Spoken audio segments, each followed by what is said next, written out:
This is Greg Lake with the theoconnect.com podcast here today to talk with a journalist and I guess a freelance writer, who we would say, or Ocean Malandra. I came across his article, Why You Should Think Twice Before Booking an Ayahuasca Retreat, which I think was published on the Matador Network. And very intriguing article, a very fair assessment of the situation. We'll get into the details. But, as such, I asked Ocean to come on, and he has so graciously come and blessed us with his presence today. So thank you, Ocean. I appreciate it. Thank you, Greg. A pleasure to be on the show. And thanks for picking up on that article and inviting me. It got mostly positive feedback. That issue, as you know, causes a lot of friction. And one of the things that I want to do with that article is kind of maybe move it to like a place where we can have more conversations. Like it's more about like right or wrong, bad actors, and this, and looking at things from kind of a more systemic level. And I hope it succeeded in some way to do that. I got some good feedback on it, although I had a couple people that were like, as well. Yeah, and just to kind of put in context, the article really explores the effects of the commercialization of ayahuasca, both on a global level, but really specifically as it affects the indigenous communities in South America, obviously, where these medicines originated thousands of years ago, which to be honest and in full disclosure, I've never personally been to South America for anything, but specifically to consuming plant medicine. So a little bit of the direct knowledge I'm short on, but tons of people I know have been in Ocean. Obviously, you've probably spent a considerable amount of time there. So why don't you fill us in a little bit kind of on the synopsis of the article, and then we can just sort of jump in on some of the specific issues. Sure. Okay. So I really want to talk about ayahuasca in the West, and particularly the commercialization and the cultural appropriation of it, which I know are very hot items. And so I use they are. So I use my own experience as a journalist I live in Colombia. I've lived in Peru. I've lived in Iquitos several times. So I drew upon my own experience. I even volunteered at an commercial ayahuasca center a long time ago. And I'm a travel writer and an environmental journalist. And so I've worked with indigenous communities in the Amazon. And so I drew upon my own experience. I drew upon some scholarly people like Dennis McKenna. I was trying to say, like, it's not about some people are out there going, don't use ayahuasca. And I'm saying the opposite. I believe it's an incredible medicine. And I tried to open with that. But what I want people to, it's more about like I used the word think twice, and maybe I just meant like think deeper about where you're going and what you're doing and how this interaction with this sacred indigenous medicine, this interaction with Western culture, which, I mean, for most of us, we know that there's problems with Western culture. Western society is destroying the earth. Indigenous people are living in the Amazon. There's kind of a natural conflict there that we need to explore a little bit more. And that's what I wanted to. And then I also used a document from an indigenous-run organization made up of 5 different ethnicities from the Colombian Amazon that put out a statement about cultural appropriation and commercialization to let them have their own words. And so at the end of the day, Matador Travel is kind of a millennial travel site. It's not really like one of these deeper like cultural criticism sites. And so it's really just for people who are traveling or thinking about, wow, maybe even on my bucket list, I want to stop in Peru and do an ayahuasca retreat, So the article is really kind of for that crowd. Like, think twice about it. And I'm not saying don't do ayahuasca. I'm not saying that at all, actually. I highly recommend it as somebody who's participated in I don't even know, dozens of ayahuasca ceremonies. And I've seen the benefit. Many people in my life have experienced the benefit. I think it's a beautiful, magical medicine. But let's just think about it. Let's think about it in terms of how it's being commercialized in this present moment, and whether that system of commercialization may be part of the actual illness that we're trying to heal. Do you know what I mean? Yeah. So let's not like mix the disease and the medicine is kind of what I was trying to get to somewhere. Do you know what I mean? Yeah. Now, it's interesting, like you say, because we in the West have this capitalistic mindset, right? Well, you find something that's good and effective and people are liking it. Well, then you want to, make as many quantity of it and get it as far and wide, as you can. Whereas these indigenous cultures don't, and again, I'm not speaking from direct experience, but I would imagine that they're not commercialized in that respect, right? It's, in the tribe, it's like everyone kind of pitches in their own thing and they come together and make it work, with the shaman being one, the medicine healer being one of those pieces of the puzzle. But I guess when you interject capitalism into there, and now the medicine healer becomes the richest man or woman or person, like, probably within miles, you can't help but know that that switches up a very ancient and sacred dynamic that has developed thousands and thousands of years. Absolutely, man. That's it. And it's not like that idea that there's something that things sacred shouldn't be commercialized. It's not like that idea is alien to the West either. We have it. I mean, we hold when we see a pastor that's like getting rich in a church, we look down upon that for a reason. You know what I mean? And so you're right in a sense that like there's many different ways that ayahuasca is used in different communities, but in general, it's used in a community way, the way we in the West maybe use a church or a social group. And if we see somebody trying to overly commercialize it, we instinctively kind of know something's wrong. Yes. And it's really just the same principle, man. You know what I mean? Like, like I use this example all the time. Like, if you meet a Buddhist monk entrepreneur, you're gonna go like, what's up? What's going on there, bro? Yeah. But somehow in the ayahuasca world in the West, because the New Age thing has also kind of got this part of it that goes for this like capitalist thing, like money is the kind of goal. Ayahuasca's got mixed up in that. And in Iquitos, for example, one time I heard some people just talking about ayahuasca being the next rubber boom. And they meant that in like a way for them to get rich, to become rubber barons. Yeah. And it's like, and these were foreigners. And like here we are in a place that's been like heavily exploited for 300 years. And we're talking about a sacred medicine. And it's just not the way we should be looking at it. And that's my opinion. And so that's why I wanted to introduce other opinions in the article too. I've got a guy who wrote an academic article in there, and I've got the statement from UMIAC, this indigenous organization. But I also feel like we all kind of know this as well. So it's like, you know what I mean? We should be talking about this. And I know you're the church guy, and I hope we get into it before this is over. Yeah. I do feel that's a very good way to get around that, just like, and in the end, and I've had the pleasure to drink with Santo Daime before, and I really liked it. But before we go there, I want to get back to some of the actual problems that I've seen, you know what I mean? So people can understand what I'm talking about. And I mentioned in the article in Iquitos actually kind of has a bad reputation now in Peru. People are scared to go. It's known for scams and abuse even. I mentioned an incident in the article where there was even a murder that occurred at a retreat center. That's the same retreat center I volunteered at, to be honest with you. Oh, wow. 15 years ago. Incredible. And those people are not bad, okay? But they shouldn't be running an ayahuasca retreat center. It's like, you wouldn't put them in charge of a Buddhist monastery either, and you wouldn't let them run, But for some reason, we think that if you have the money to open a retreat center, that's all you need to do. And that, as the indigenous organization UMIAC says, is dangerous. So it's actually an issue of putting people's lives at risk. Yes. And I remember when I was volunteering there, and I left, and I said, "You guys shouldn't be running the center. You guys are great people, but you should like just work on yourself. Like do the spiritual path before you do this like running the center thing." And because there's actual danger there, and that's and you can see that happening. I quote another article, The Cut, which talks about an uptick in sexual abuse in these centers. These are real issues, and I'm sure you've heard a lot about that. It's a big conversation. And from my perspective, a lot of that has to do with the commercialization of it.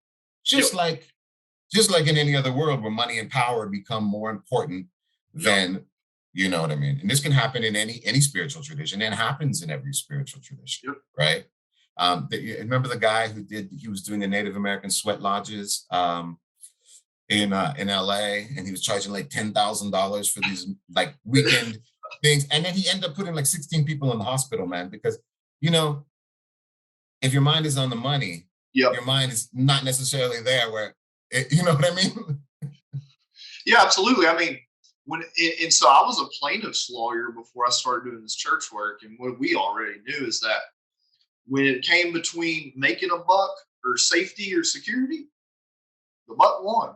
And we Yeah. dealt with the backlash from those situations, right? Was basically what we did every day. And so yeah, I'm very well aware that once you interject, money into the equation, other things are sacrificed in its name. And in this, basically what we're doing is we're interjecting the physical, the money, into the metaphysical, spiritual, right? And I'm not saying those things don't ever coexist together, but I feel not in the degree or level to which they have come to, in the space globally, really. But Yeah. I hope it's one of those things that lessons will be learned and people will be guided by that. But that still remains to be seen, because right now, as you say, heavily commercialized ayahuasca globally. And people are going to it. And that's kind of going back. But you said it's not a bad thing. And I agree. I think, really, to be honest, in my view, we're living in times of prophecy.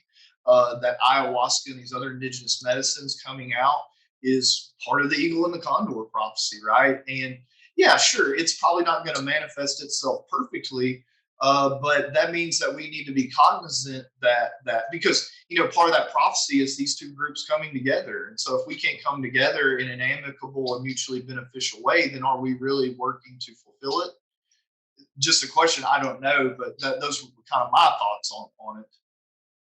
Absolutely, absolutely. And I think that and I'm seeing that grow too, and it's a beautiful thing. I'm seeing more connection between the indigenous world and the Western world, and I'm seeing, um, you know, like in that article, I quote Dennis McKenna talking about how there's an ecological message with ayahuasca there, and then later in the article, I talk about the fact that in the Amazon, indigenous people, and the studies that prove this, they guard the rainforest better than you could do by like designating it even like a national park or UNESCO biosphere, because they feel, I don't want to speak for indigenous people, Yeah, I don't yeah, know yeah, exactly what yeah, they yeah, feel, but it appears, I mean, from what I've heard and from what people, I spend a lot of time with indigenous yeah, people, there's a sense of a greater identity, that their identity isn't just them, that that forest itself is their territory, and they have a territorial identity. So they guard it like their own life in a way. yeah, And what Dennis McKenna was talking about, this ecological consciousness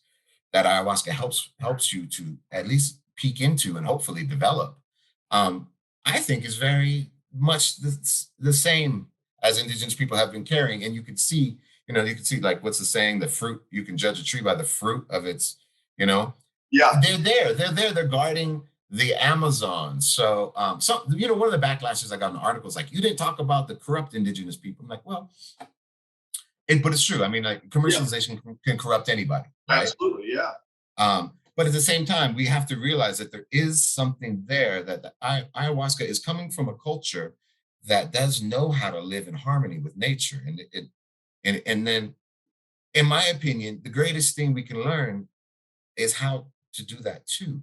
And yeah, that's part of our consciousness shift. And this is what these medicines are kind of for. And so this is another way that when we disconnect the medicine from it, this is the cultural appropriation part, because cultural appropriation is probably the most heated thing. And yeah. It people really like, is. so if I make a pizza, I'm culturally appropriating the Italians. It's like, no, it's not that. We all do stuff like that all the time. Do you know what I mean? And cultural Yeah, appropriation, I used to work for a magazine, a food section of a magazine, and my editor wrote an article. She was Korean. It was like something like, we're all going to culturally appropriate, just do it right. Do you know what I mean? yeah. That's right. No, I agree. I Yeah. agree. Yeah, So because with you can. ayahuasca, it's Go like, ahead. Go ahead. Well, I was going to sorry, say man. real quick, like you could take this cultural appropriation thing and pull out thousands of examples, right? Where it's like, oh, well, what about this? What about this? But like you say, there's a right way to do it. So that way we don't get lost in the weeds of tit for tat. Let's just discuss the right way to go about this. Yeah, absolutely, absolutely. And we do recognize that, for example, when white people were doing blackface, remember that, they paint their face black and do Yep. the African American Yep. dances. That was obviously, I think everybody could agree that there's something wrong with that, because you're taking these people who are still living in oppression, adopting it and kind of, you know. Yeah. Oh, I easily understand how people were. Yeah, So there's there's like no surprise to me. cultural appropriation is when it comes to ayahuasca. Um, it's not about don't use ayahuasca, don't do all these things. It's about cultural appropriation to me is understanding the culture that it's from. Mhm. That's all, really, you Yeah, know? And yeah, if that culture is in a situation like a lot of indigenous Amazonians are, where they're fighting for their lives, where they're kind of on the front line of environmental movement, mhm, maybe as we use that medicine, we should align ourselves with that same movement in a way. I yeah, see ayahuasca being a force, going back to Dennis McKenna, for this kind of ecological, breaking free of just this individual like thing, like ayahuasca is just going to cure me, and seeing how the bigger cure is actually becoming part of yes, what it is on I the deeper agree. level. That's where that cultural connection is. And if we disconnect that, some of these luxury places where you're just totally disconnected from that, you might disconnect yourself from that real healing, because that real healing might not just be you and your particular issue. It might be the way you are connected to the rest of the Right, world. that's right. So cultural appropriation might disconnect you from the from the actual healing. Yeah. No, no, that's right. I agree. Yeah, and then you made a good point earlier. You're talking about the jungle and the people's identity with the jungle. So, one way to show honor to the people would be to give to some of these organizations that are actually helping to preserve and protect the jungle. Because again, their identity is so tied to it. And yeah, and just recognizing the sanctity of the act, how ancient it is, and the fact, and just be so appreciative of the fact that shamans have worked for thousands of years to come up with this set and setting that is so beneficial that helps us through a hard process, right? That can help us, and even the law recognizes that, right? Even the Supreme Court recognizes that these practices have been tweaked over thousands of years to be of maximum safety and benefit. And so just to be grateful for that and understand the dynamics of that, and which is to me so interesting how they understand these very complex metaphysical ideas and concepts that they're able to work with. That doesn't come overnight. And it's traditions passed down orally, which is impressive. And yeah, there's just a lot of things about, particularly the ayahuasca, but other medicine traditions that are just absolutely sacred and should be acknowledged and respected, you know, on every level. Absolutely, man. Absolutely. Yeah, that's a very important point, because I think the medicine, there's a lot of benefit in the medicine, even just taken by itself, you Mm-hmm. know.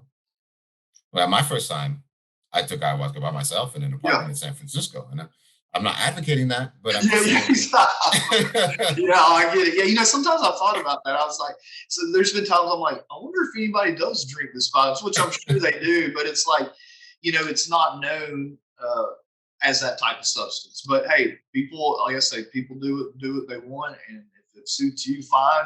But yeah, but I'll tell you another thing too that gets me is the size of some ayahuasca ceremonies.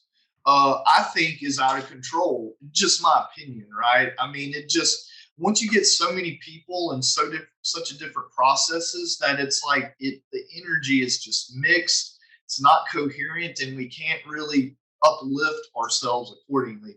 I feel is another way that we're kind of getting it wrong here in the West. But that's just my opinion. But it's really tied to the capitalization of it all. So it makes sense why it's being done that way, but it's just something I don't agree or really engage in these large ayahuasca ceremonies. I would tend to agree with you. I haven't been to any that are that large, but I've heard about it. And to go back, like I said, I did do it by myself, but when I did it with indigenous people who also had, like you said, and they were like showing me, they were passing down wisdom at the same time. I got so much more out of it. It's Yes. like it's like meditation, right? You can Yeah. meditate by yourself, and there's benefit to this, and you can discover things within. But there's also a lot of benefit to reading Buddhist scripture and this and that. The Mhm. wisdom of the ages can really help you. And it's the same thing. There is, like you said it really well. There's a lot of wisdom and ancestral knowledge in Yep. these ayahuasca traditions. And it would benefit the West as we globalize ayahuasca to Mhm. keep to keep that flowing and infuse all these ceremonies with it. Absolutely, man. Here's an interesting question. Do you think that at some of these more commercialized venues who are technically using indigenous people to serve the medicine, do you think that the commercialization and the setup of these retreats has in any way tailored or affected the way that these indigenous people serve medicine? Basically, like if you go deep in the jungle, it's going to be a certain way, but at the retreats, it's slightly different, in order to more accommodate, either the location or accommodate the clientele. Yeah. I Okay. mean, absolutely. But to different degrees in different places, right? Once again, Yeah. it's not a black and white thing. But from what I've seen, absolutely. Mhm. There's a corruption. A lot of these indigenous healers are being corrupted, and there's a lot of people stepping forward saying they're healers, and they wouldn't have necessarily had that role if it happened in a community setting Yes. where you're kind of elected by your peers as a leader. You see what I Yeah. mean? Yeah. Like what happens in a church, maybe, There you go. Yeah. Yeah. Yeah. capitalism brings out a different quality. Capitalism brings out the power, the money, the salesman Hmm. in people, right? Yeah. I'm going to make you a bunch of promises. Yeah. Um, and you start to see things like, I'm going to tell you that you're in danger from this and that, and you need my protection so that you can keep you want serial clients. The capitalism starts to affect the way this, and it in a very negative ways a lot of Yeah. times. Yeah. And so, yeah, man, absolutely. Let me ask you this. What are your thoughts on, as you're aware, there's a lot of indigenous people here in America that either have churches or kind of go around to different churches serving the medicine. Do you feel that in regards to indigenous cultures back home, that that's probably the better method as far as preserving their culture and their traditions is having people from there actually come here and serve ayahuasca, or what are your thoughts on that? I think that's great. I know several indigenous people that I know this one girl from Amazon of Peru, and she's been traveling all around Europe doing ceremony, and Yeah, it's great, man. Europe's very hot for ayahuasca, man. Those people Yeah, there, they love it and they flock to it, and I understand why too. absolutely, man. And I know several taitas in Colombia, they're called taitas, that go to the United States and they have following, and I think that's great. I Mhm. think that the interchange is great. We just, to go back to like my criticism is not on specific. I don't want it to be about specific people. I want it to be Yeah, about the system that we're in. This capitalist system creates problems, and we can see that all yeah, around us. Do you know what I mean? yeah, And when we're dealing with a sacred situation, like an ayahuasca ceremony, it can create really big problems because you're getting, the healing gets distorted, um, which is why it's important to have good containers for it. And I think in the West, maybe this community run church kind of container is the best because, you know, yeah, when you start paying a lot of money for something, yeah, what happens is you're getting a lot of promises. You know yeah. what I mean? That's People right. are competing for that money. That's the way capitalism works, Mhm. right? So it's a systematic criticism. What did Jesus? Jesus made it really simple, actually, right? He said you can't worship both God and money because you'll hate one That's and right. love the other. That's right. I'm not even a Christian, although I'm open to it. But Yeah, there's a lot of truth in that, man, because mhm. they work against each That's other. right. You can't have your mind on the money and have your mind on actually helping somebody at the same time, That's right. because you're actually, when your mind is on the money, you actually think about how to exploit someone. This is the Yeah, problem with capitalism, and this is why capitalism is destroying the world. And that's why all of this is part of a bigger, like you've talked about. I watched the video we talked about why you launched Ethnio Connect, yeah, yeah, because all of this is part of a bigger consciousness shift. yeah, So once again, my article, when I say think twice, let's think deeper. Let's think in systematic and like, are we part of the solution here? Are we using it in a way that's part of this greater shift? Or are we just kind of, you know, maybe strengthening older systems that we should be moving away yeah, from? yeah. Right? No, I agree. And I can say this is a lot of the church work I've done has created some beautiful communities. Like, wherein the ceremony and the medicine is kind of a central part, but really leads to all types of other activities and socializing and fellowship. That's incredible, and a lot of people come and show up for the first ceremony, but stay because of the community. And I'll never forget the first time I went to a sacred ceremony here in the U.S. and it was the first time I ever been somewhere where like the only requirement to fit in and be liked and loved was just to be your true authentic self. And Yeah. then there's a lot of people that have never even been in a situation or near a situation like that. And so, yeah, for a lot of people, these medicines, these traditions, these ceremonies are creating a container generally that's very conducive to people with spiritual progress, development, and just overall feeling better about themselves in life. Yeah. And it creates an environment where people naturally help each other. I mean, that's what we want to do. We want, if we're going to be using sacred medicine, we want to be using it in formats, in situations that bring out the best in us. You Yes. know what I mean? Hmm. Not just when we're paying somebody to tell us what we want to That's hear, right. That's right? right. Yeah. And so I used to belong to a marijuana church actually in Humboldt County, Oh, California. nice. Yeah, yeah, yeah. And it was interesting, man. And we used to, we'd all eat like a cookie before service and we sing a bunch of songs. And then like an hour later, it'd be kicked in and we'd sit in a big circle and everybody would share their week or whatever. Yeah. And they would, and the amount of just natural, this human capacity to want to connect and not just connect, but help to serve another person comes out naturally in these kind of situations. And this is what we really want to be cultivating, Yeah. right? We want to be, which is again, to get back to the how I'm not one of these academics with like this systematic critique of Yeah, capitalism, yeah, yeah, yeah. but capitalism kind of encourages the opposite of service. It encourages the taking from someone. Yeah. You're like looking at them like I want to make that sale. I want to make that sale. I want that money, Yeah. Yeah. And we want to be encouraging the opposite, really, Yeah. when we work with this stuff. Yeah, I'm a big subscriber to the law of one, which is, talks about our soul's choice and polarity, service to self, service to others. And it's incredible going through my life, like seeing all these situations that arise on a daily basis where that choice and polarity is glaring, right? And it's like, which one do you choose? And I feel like these sacraments help people choose the service to others path more often. But a lot of things are very deceiving. You know what I mean? Sometimes we can think that we're engaged in this behavior that's helping people, but really at the end of the day, there's money involved, and our intentions if we're not vigilant, can shift. And we don't even know it, right? And so I think that's where some people in this psychedelic medicine space is that they've just kind of let the dollar coming in kind of decide where their intentions are without them even knowing that that's the case. But I'll say this, my view, on ceremony, talking about paying for ceremony, I have nothing wrong with it. And I do think that for everything we do in life, there should be a fair and equal energy exchange, right? But do I feel that some retreat centers and places abuse the prices that they charge for ceremony? Absolutely, I do. And I've always encouraged people I've worked with, no matter what you charge, have scholarships open, be able to help somebody subsidize to come sit in the ceremony that needs it. Because that's really what we're here for, is for the people who are less fortunate, who probably need this. And I don't want to put values on people's needs, but in my opinion, probably need these ceremonies and these medicines a little bit more than others.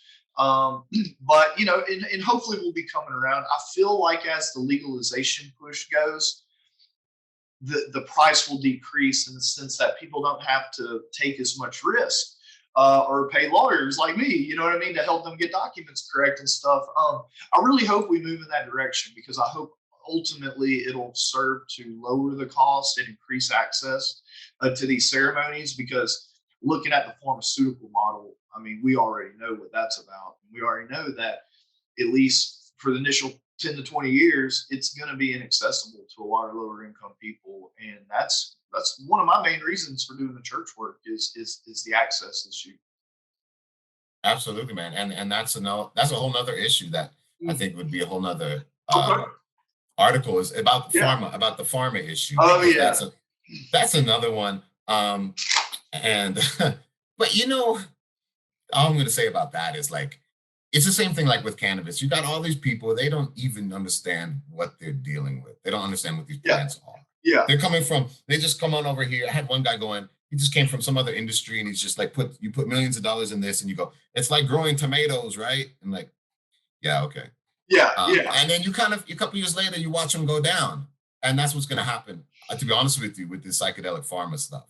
So I'm not even worried about fighting with them, because they kind of let them sink. Yeah. Because because that's not what psychedelics are. So, like, you know this probably, but there's several studies, scientific studies that show, yes, psychedelics help with depression, they help with addiction, they help with all these things, but the exact mechanism has much more to do with a mystical experience than Yes, it does yes, with yes. a right than a Yeah, specific chemical interaction. And this is absolutely. documented.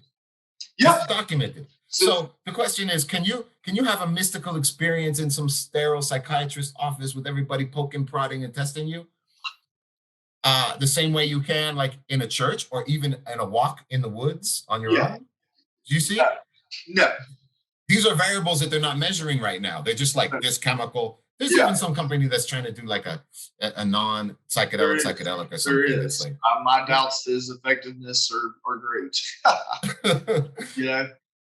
That's like Yeah, and I agree with you 100%. And I tell people, sometimes you tell people, oh yeah, I help do psychedelic churches. They're like, oh, what?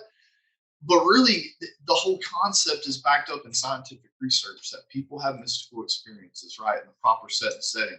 That under these good set and settings, these substances are relatively safe, right? And so it's like and not only that, mixed with the new historical data. I mean, look, as it relates to sacred mushrooms, Dr. Winkleman out of Arizona State, he says it's our shared world religious heritage. That this occurred in every major area of the world in antiquity. And in my church work, I see it. I see people because it's a gray area of the law. It's not without risk, right? For only church, but I see doctors, billionaires, like people are like, it's something in them has clicked on a very fundamental and I believe genetic level to where it's like, oh yeah, I remember this. They don't maybe not specifically remember that they remember, but their spirit remembers, and that's where they go, lock, stock, and barrel. And these churches are forming at such a great rate. And again, multiple sacrament churches with all across the spectrum, many ayahuasca, but lots of other sacraments too. And so that kind of bleeds into the next thing that I was wanting to discuss is that the idea of, and we'll keep it on ayahuasca, you know, starting to grow these ayahuasca and these other sacraments in the U.S. Now, admittedly, with ayahuasca, there's very few regions in the U.S. where it can be grown year-round outdoors, mostly being the southern tip of Florida and Hawaii. But you know, I don't understand why we can't come together and get a decent plot of land and grow. I have a guy that I know in Tampa that grows ayahuasca vine in his front yard, and I mean it's huge. But when it freezes in the winter, it knocks it out. But there are people here with very advanced knowledge about growing ayahuasca and things like that. So it could definitely be done. And yeah, it would take a while before we could start really weaning off South American supply, but it's never too late, I feel, to start looking in that direction, considering where we're headed right now. And as you know, with Aaron Rodgers getting on Aubrey Marcus and spilling the beans, which I love, was incredible, and I love people who stand and speak in their truth. But that there's going to be probably another 100, 200,000 people in the U.S. over the next several months who are probably going to be looking to sit in ceremony, if not more. absolutely, man. Yeah, I mean, you're right, Aaron Rodgers, and there's a couple, another celebrity recently too. I think Will Smith last year, and then like it, and that's been going on for a while. But and that like everybody who's experienced ayahuasca knows why. There's a reason for that because it's 100% an experience unlike what most of us have experienced when we haven't really had contact with mystical states. That's right. Now, I think, as you mentioned, there's other ways to have mystical experiences. Psychedelics aren't the only way either, like No. right. But part of this kind of capitalist world we're in is that we don't really have them. Do you know what I mean? Because that's right. That's right. It's incredible because people in this society with these phones and attention grabbers, we don't have, and through no real fault of our own per se, is that 9 out of 10 people don't have the dedication necessary to develop spiritual practices far enough to where they can fairly reliably effectuate these. We know Buddhist monks on top of the mountain, probably 10 minutes within their meditation, they're in Bufo space, right? Or at least I imagine it that way. I can't say for sure, but yeah, I think you might be right. Yeah. yeah. But it's just we don't live in a society conducive to people, and plus we have to go to work and make money. So it's like these psychedelics play, I feel, for the West, a very, very critical role because for a lot of people, once you kind of see what the top of the mountain looks like, you want to try to structure your life to more easily get back there, right? And so I guess that would be theoretically the good thing to do. But yeah, I just see it's necessary in this day and age in order for us to really shift consciousness. And like I said before the podcast, like to actually start treating Mother Nature right, which actually is played out in the research, right? They showed with psilocybin that it increases nature relatedness. I mean, that's something we all knew who've been working with these for a long time. But yeah, the actual research shows kind of what Dennis McKenna said this. And I think Terrence actually used to say that it plugs you into the Gaian mind, to the world mind, the international, the unified consciousness. And that's really where I hope this takes us. I hope that we don't destroy the earth. And I hope that these sacraments and other things reach people quick enough to where we can start tailoring our conduct to prevent that from happening. Right? Absolutely, man. I love the metaphor you just used about the mountain and getting that glimpse from the top of the mountain, because I think that's something that there's still some confusion about, like, if I just take enough psychedelics, I'll get there. But what you said, I say that too. Like, well, I Yeah, think it gives you this view from the top of the mountain, and then it brings you back down, and you still have to get there on your own. But at least now you know what's possible. that's And a right. lot of people in modern culture have a very scientific, atheistic, Yes, yes, fatalistic view yes, on things. And so yes, what psychedelics can give you is that maybe there's actually beautiful possibilities. And yes, then you can actually experience that beautiful possibility, yes. right?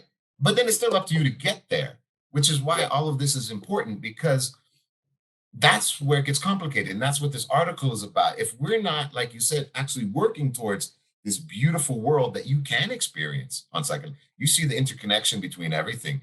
You know what, man, my experience, and many people I've talked to, all of this selfishness that we're kind of almost forced into in the current system. We have to worry about ourself all the time. When mhm, you take something like ayahuasca or other psychedelics, you actually feel how that's making you sick. And so, like, part of, to me, being at the top of the mountain is imagining what a life and what a society where we don't have to be so self-centered, egoistic, selfish, greedy yeah, would be like. And that's where I see the magic, because we start to be able to imagine a different kind of society. And so, back to this article, I think that's why it's important that we don't go, we look at the way, I understand that this is the world we live in right now, but we still have to pay attention to where we partake in these things. Because if we just go to this luxury retreat in Costa Rica where everybody's just focused on becoming more productive and making more billions, yep. you might miss the real medicine, which That's is right. much, much bigger than That's that. right. And Yeah, it's a much richer, you can never be billionaire enough to be like, uh, as happy as you might be in a that's right. world that was That's right. juster and fair. I mean, we all have to breathe this air, right? We all have to drink this water. Billions of dollars. These guys are trying to go to the moon and build, like, whatever, because we're all in this together. You know what I mean? Right. That's right. You can't escape it. You're never rich enough to escape it. That's right. So let's stop trying to escape and let's work together That's and make right. something better, I right? couldn't agree more. Yeah. Well, Yeah. kind of wrap it up. I wanted to ask you. So, if someone right now, and this maybe you can say to me, I've never been to South America, but I would love to go down there and participate in an indigenous-led ceremony. What are some of the pointers or tips that you would give somebody when looking to go somewhere down there to kind of help, remedy some of the issues that could, be a product of, going to a highly commercialized space? What are some things that we could look at and consider before we make that leap to get on the plane and fly down there? Yeah, I'd say, just like going anywhere for any kind of spiritual experience, do as much homework Okay. before as possible. Like, let's say you want to go to Thailand and you want to do Buddhism. You get online, the first ones that are going to be popping up are going to be like paid advertisements. You Yes. probably want to stay Yes. you probably want to stay away from those. Do you know what I Yeah. mean? And it's the same kind of thing. You might want to look a little deeper. There are centers now that are either run by indigenous or, like, connected to larger programs that deal with helping indigenous people maintain their territory, Yes. and stuff like that. So if you do go to a commercial center, like I say at the end of the article, look for things like that and look for genuine connection. It's going to be a better connection for you as well when you go. You know what I mean? Because you're more likely to have an authentic, it's interesting. Like, so when I go to these ayahuasca ceremonies in the Colombian Amazon, which are far away, I work because I'm doing environmental Yeah, journalism out there. yeah. The ceremony is very different. It's not. There's a lot of talking going on, and there's a lot of talking about like what are we going to do as a community to deal with this problem and that problem. It's really interesting, man. Mhm. Um, and that's because the focus is not as individualized. But Yeah, anyway, yeah, I hope that makes sense. But yeah. anyway, No, just the that. point is, yeah, just learn some Spanish, do some research, make some friends that live there. You know what I mean? Yeah, Stuff like that. yeah. And you say like with the teepee ceremonies are a lot like that, where it's like someone in the community has a problem. Someone's going to sponsor this ceremony. We're going to come together and we're going to unify to help people in the community.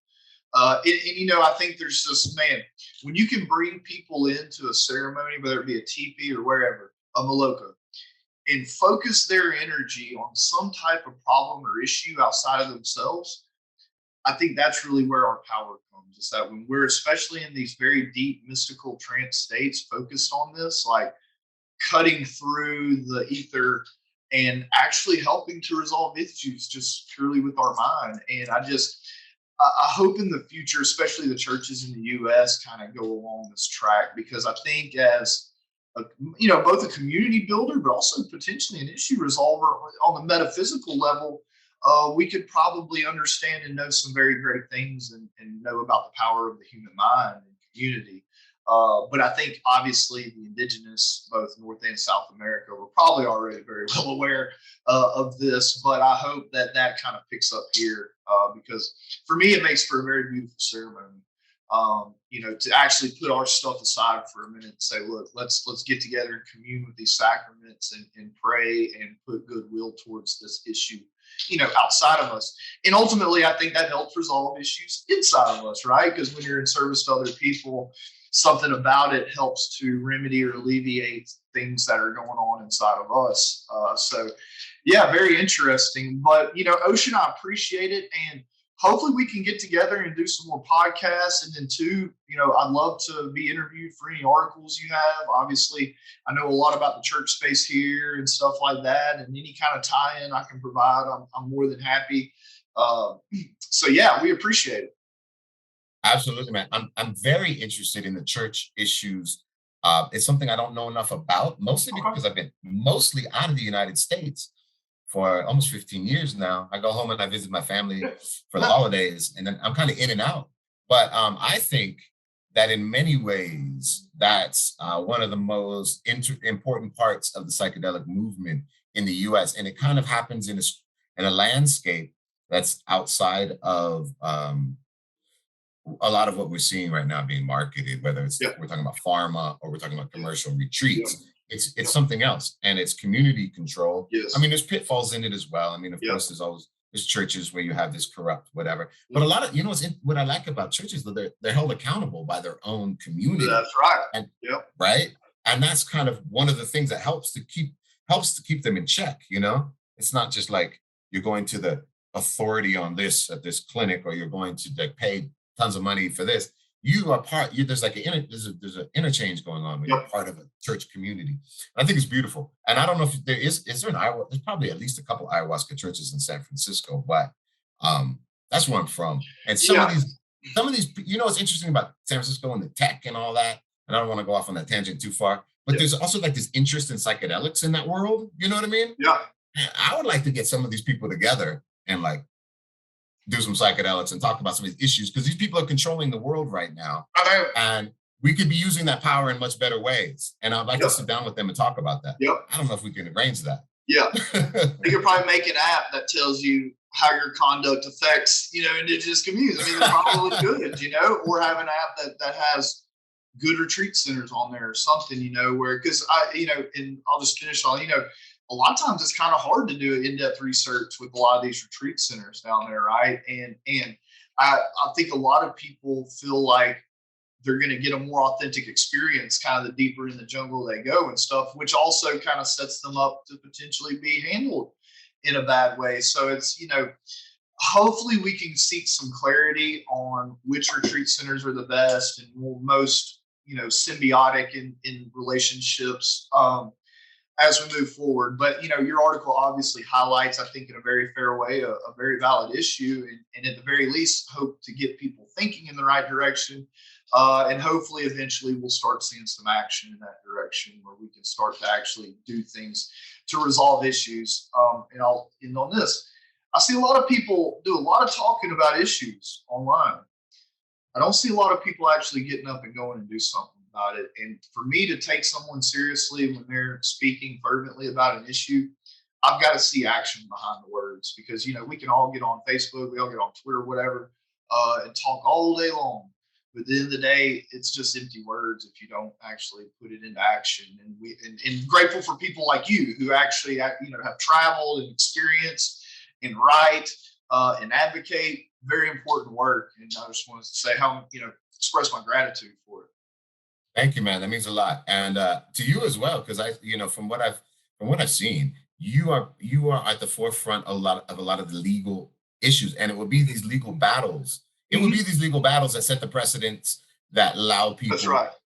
to create these communities and to be more free. The- And so that is really in the West. That's like in a way the most important action we can be taking right now is to make that.